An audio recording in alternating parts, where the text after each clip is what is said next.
ఒక్కసారి ఇక్కడ ఇచ్చిన సమ్ చూడండి.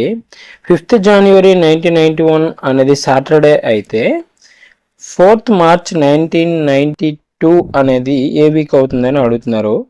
సో ఇచ్చిన క్వశ్చన్ ప్రకారం 1991 ఇయర్స్లో ఎన్ని డేస్ ఉన్నాయో తెలుసుకోవాలి.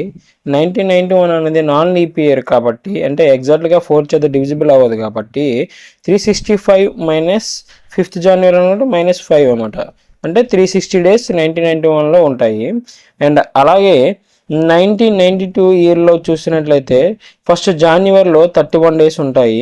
అండ్ ఫిబ్రవరికి వచ్చేసరికి 1992 అనేది ఎగ్జాక్ట్గా 4th డివిజిబుల్ అవుతుంది కాబట్టి సో ఇది లీప్ ఇయర్ అవుతుంది.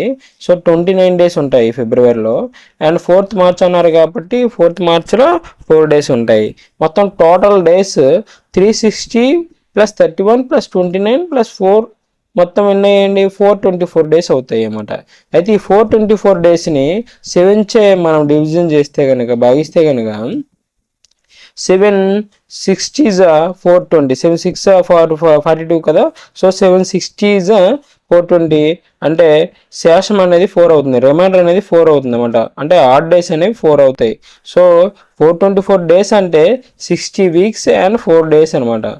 సో 4th March 1992 సో సాటర్డేకి +4 చేస్తే మన ఆన్సర్ అనేది ఏంటనేది వస్తుంది అన్నమాట. అంటే సండే, మండే, ట్యూస్డే, వెడ్నెస్డే అవుతుంది అనమాట. సో వెడ్నెస్డే అనేది మన ఆన్సర్ అవుతుంది. అండ్ అలాగే ఈ సమ్మకి మీరు ఆన్సర్ ఏంటో కామెంట్ చేయండి. Thank you.